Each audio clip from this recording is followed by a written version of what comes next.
अस्सलाम वालेकुम। पहले टॉपिक में हमने आपको बताया कि अलाइनर्स का जर्नी जब आपने स्टार्ट करना है तो क्या क्या चीज़ें आपने फॉलो करनी है। अब इसमें आपको मैं बताऊंगी कि जब आपने अलाइनर्स का जर्नी स्टार्ट कर दिया और आपने जिन चीज़ों को फॉलो नहीं किया तो आपके साथ क्या रिजल्ट्स के साथ हो सकता है। सबसे पहले हमने आपको बताया था कि आपने 20 से 22 घंटे इसको लाजमी पहनना है और 2 हफ्ते के लिए रफली इसको लाजमी पहनना है। तो कुछ पेशेंट थे, उनका मेरे से ये क्वेश्चन था कि डॉक्टर साहिबा ये तो 3 दिन के बाद ही मेरी नेक्स्ट स्टेज आ रही है, तो मैं क्या इस पर शिफ्ट हो जाऊँ नेक्स्ट पे। तो देखिए ये बहुत बहुत बहुत इम्पॉर्टेंट है ये जानना कि अलाइनर्स विद इन 48 आवर्स अपना सारा काम कर देता है। जहाँ उसने दांतों को मूव करना होता है वो अपनी ड्यूटी परफॉर्म कर देता है। उसके बाद जो हमने आपको 13 दिन का 10 दिन का टाइम ड्यूरेशन बताया है वो जस्ट कि एक दांत मूव हो चुके हैं, अब उसके इर्द गिर्द बूंद भी तो बननी है। अब बूंद तो एक दिन में नहीं बनती ना, तो आपने उस ड्यूरेशन उस टाइम को मैनेज करना है, जहन में रखना है कि मेरे दांत इस डायरेक्शन में मूव हो गए हैं और नो डाउट आपको अगली ट्रे आराम से आ जाएगी क्योंकि पहली ट्रे ने अपना काम कर दिया है। लेकिन हमने नेक्स्ट ट्रे पे इसलिए शिफ्ट नहीं होना क्योंकि पहली ट्रे का काम अभी रहता है, अभी उसने आपके दांतों के इर्द गिर्द बूंद बनानी है। तो आपको मैं लाइव एग्जांपल्स बताती हूँ कि कुछ पेशेंट जो ये उन पेशेंट के लिए बहुत ज़रूरी है जो ख़ासतौर पे अपना सारा बॉक्स साथ ले जाते हैं, क्योंकि जो पेशेंट डॉक्टर के पास होता है वो तो लाजमी 12 दिन के बाद आके डॉक्टर की अंडर ऑब्जर्वेशन में चेंज करेगा। लेकिन जो हमारे फ़ॉरेन पेशेंट हैं या जो पेशेंट हमारी सिटी से बाहर हैं, तो जब वो फुल बॉक्स ले जाते हैं तो वो अपना जो है ना ट्रीटमेंट को फास्ट कर देते हैं। आपने अपना ट्रीटमेंट फास्ट नहीं करना। ऐसे पेशेंट भी हैं जो कि 1 महीने में अपना ट्रीटमेंट करके वापस आ गए और उनके सारे दांत हिल रहे थे। देखिए ये एक खिलौना नहीं है, ये एक ट्रीटमेंट है जो कि आपके दांतों को उसने मूव करना है, ठीक है, लेकिन आपने ये टाइम भी देना है कि उसके इर्द गिर्द बूंद बने। तो बार बार वही बात है, 20 से 22 घंटे आपने इसको पहनना है और आपने इसको 12 से 2 वीक्स, ठीक है, 12 से 15 दिन आपने इसको लाजमी पहनना है। दूसरी चीज़ क्या आ जाती है, अब दूसरी तरह के पेशेंट ये हैं कि वो इसको दिन में 20 से 22 घंटे नहीं पहनते। वो क्या करते हैं कि वो 15 घंटे पहन लेते हैं, 10 घंटे पहन लेते हैं। वो ये समझते हैं कि शायद रिजल्ट्स हमारे आ जाएं। आपके रिजल्ट्स नहीं आएंगे।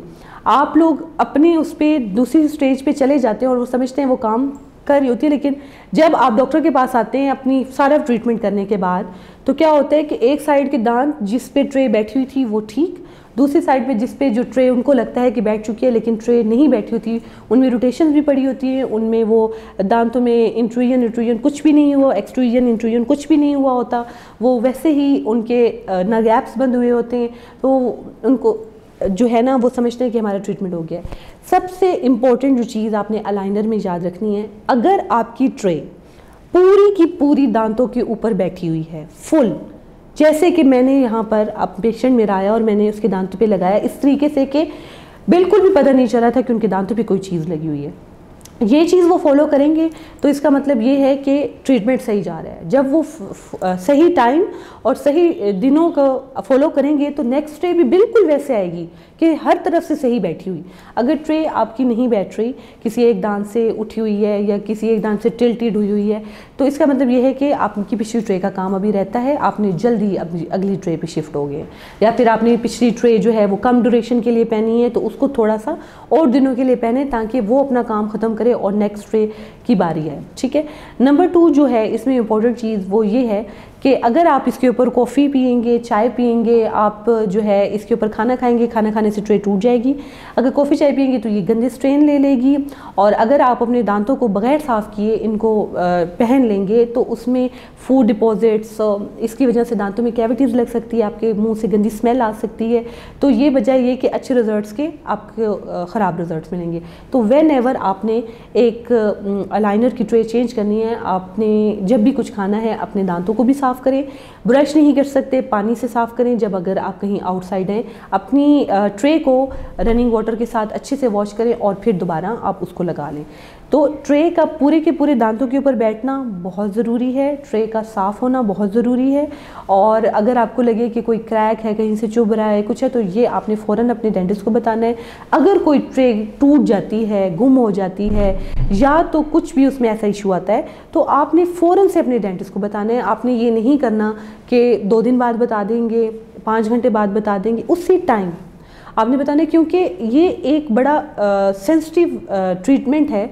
इसमें अगर आपने ड्यूरेशन खाली रखा अपने दांतों में तो अगले कोई सेट आपको नहीं आएगा, पिछला कोई सेट आपको नहीं आएगा, आपके दांत किसी और डायरेक्शन में मूव कर जाएंगे। तो कभी भी ट्रे टूटती है फ़ौरन अपने डेंटिस्ट को बताएं, वो चाहे आपको पिछली ट्रे पे शिफ्ट करते हैं या अगली ट्रे पे शिफ्ट करते हैं, तो उनके पास ड्यूरेशन हो कि वो फ़ौरन से आपकी नई ट्रे बना दें। नंबर 2, जब भी आपने अपने ट्रेस को साफ़ करना है तो आपको एक साथ बॉक्स दिया जाता है, जब आपने उतारना है उनको तो उस बॉक्स में रखें, अपने पर्स में रख लें, अपनी पॉकेट में रख लें, आपके साथ होने चाहिए। किसी भी टिश्यू पेपर में रैप करके आप साइड टेबल पे ना रख लें, क्योंकि मेरे पेशेंट के साथ इस तरह भी इशू है कि उन्होंने टैप करके रखा, उनके घर में कोई भी था, उसने उठा के उसको डस्टबिन में फेंक दिया, वो गुम हो गए। तो आपने अपनी इन चीज़ों का खुद ख्याल रखना है। लाइक जैसे आपके पास हर वक्त मोबाइल होता है, आपको पता होता है वो कहाँ है, आप उसका ख्याल रखते हैं, तो आपने अलाइनर्स का भी 6 मंथ्स के लिए ऐसे ही ख्याल रखना है।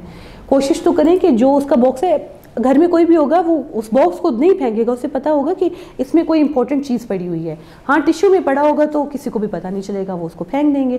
तो ये भी केसेस आए हैं कि पेशेंट की मेड ने उठा के डस्टबिन में फेंक दिया, गुम हो गए, तो ये हो गया।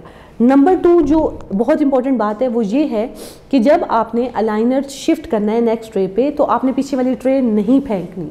इन केस आपकी अगली ट्रे गुम हो जाती है, आपने बहुत फोर्सफुली उतारा, टूट जाती है, तो आपके पास जो है वो पिछली ट्रे मौजूद हो ताकि आप उसको पहन लें और डॉक्टर को बता दें।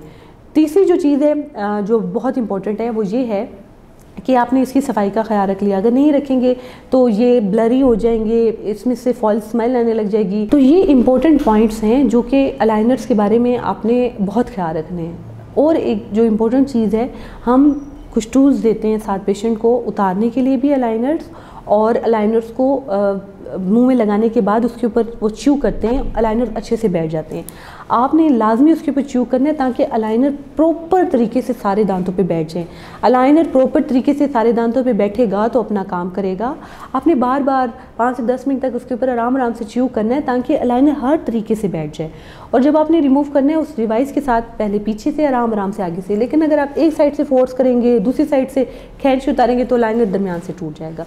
तो ये कुछ चीज़ें हैं जो आप फॉलो करेंगे तो आप लॉन्ग टर्म अच्छे रिजल्ट्स पाएंगे। अब ये उन पेशेंट के लिए हैं, ये उन कॉम्प्लिकेशंस जो मैंने अपने फुल जो ट्रीटमेंट में बहुत सारे पेशेंट का कर रही हूँ उनमें मैंने ये कॉम्प्लिकेशंस देखी, तो मैं ये आपके साथ शेयर करना चाह रही थी कि अलाइनर की ट्रीटमेंट के बाद आप ये चीज़ें फेस कर सकते हैं।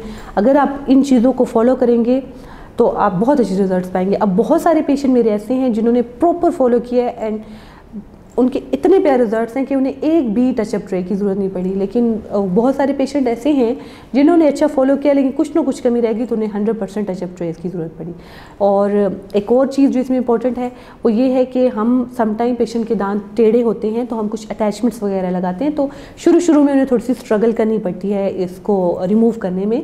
लेकिन यही बात है कि 2 दिन की स्ट्रगल होती है, उसके बाद अलाइनर इतने ईजी हो जाते हैं कि ईजी टू रिमूव हो जाते हैं। तो शुरू में थोड़ा सा डिस्कम्फर्ट रहता है, थोड़ी सी ज़ुबान स्लिप होती है, थोड़ा सा स्लाइवा ज़्यादा आता है, थोड़ी सी बात करने में मुश्किल होती है, लेकिन आप पहली ट्रे के बाद बिल्कुल एक्सपर्ट हो जाते हैं।